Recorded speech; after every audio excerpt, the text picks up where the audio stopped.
Assalamualaikum warahmatullahi wabarakatuh. Halo teman-teman semua, bertemu lagi dengan saya Deni Amel Kusumawati, CPNS Kemhan, golongan 2, gelombang 4, kelompok 1, tahun 2021. Dalam materi pembelajaran kali ini tentang London Journal Akuntabilitas.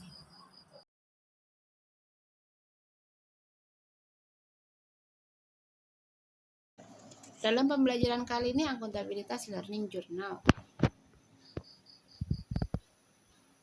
Akuntabilitas terdiri dari materi pokok. Yang pertama, konsep akuntabilitas, mekanisme akuntabilitas dalam konteks menjadi PNS yang akuntabel.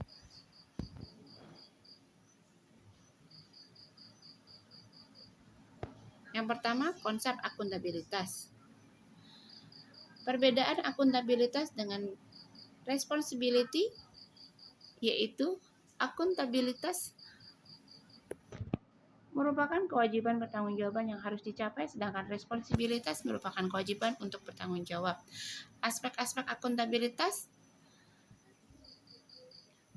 adalah sebuah hubungan berorientasi pada hasil, membutuhkan laporan, membutuhkan konsekuensi, dan prinsip masa kerja.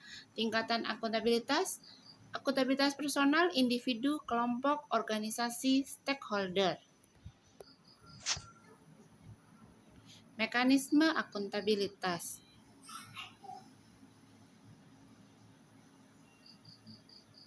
Dimensi akuntabilitas kejujuran dan hukum, proses, program, dan kebijakan.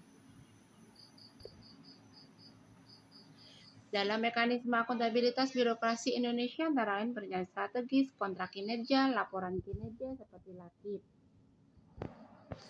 Yang menciptakan lingkungan kerja yang akuntabel, kepemimpinan, integritas, keadilan, transparansi, tanggung jawab, kepercayaan, keseimbangan, kejelasan, dan konsisten. 5 langkah dalam framework akuntabilitas: tentukan tunjangan tanggung jawab, rencanakan apa yang akan dilakukan, lakukan implementasi, berikan laporan secara lengkap, berikan evaluasi dan masukan perbaikan. Yang ketiga, akuntabilitas dalam konteks.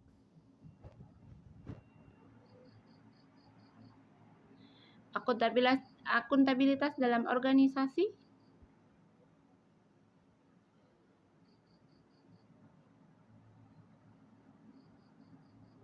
Di mana fraud dan perilaku korup, penyalahgunaan kewenangan akan berdampak pada praktek kecurangan fraud yang diartikan sebagai sekumpulan tindakan yang tidak diizinkan.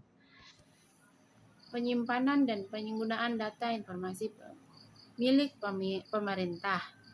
Pada prinsipnya yang relevant information, reliable information, serta konflik kepentingan adalah situasi yang timbul mana tugas publik Anda dan kepentingan pribadi bertentangan.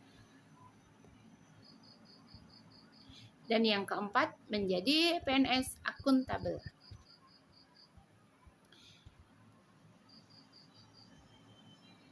PNS akuntabel adalah PNS yang mampu mengambil pilihan yang tepat ketika terjadi konflik kepentingan, tidak terlibat dalam politik praktis, melayani warga dan publik.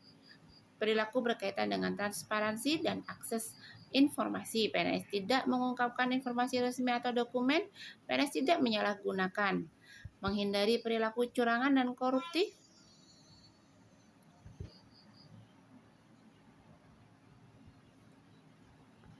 Perilaku terhadap penggunaan sumber daya milik negara. PNS bertanggung jawab untuk pengeluaran yang resmi. PNS menggunakan sumber daya yang didanai publik secara pemerintah. Perilaku berkaitan dengan penggunaan data dan informasi pemerintah. PNS menjaga kerahasiaan yang menyangkut kebijakan negara. PNS bertindak. Perilaku berkaitan dengan konflik kepentingan.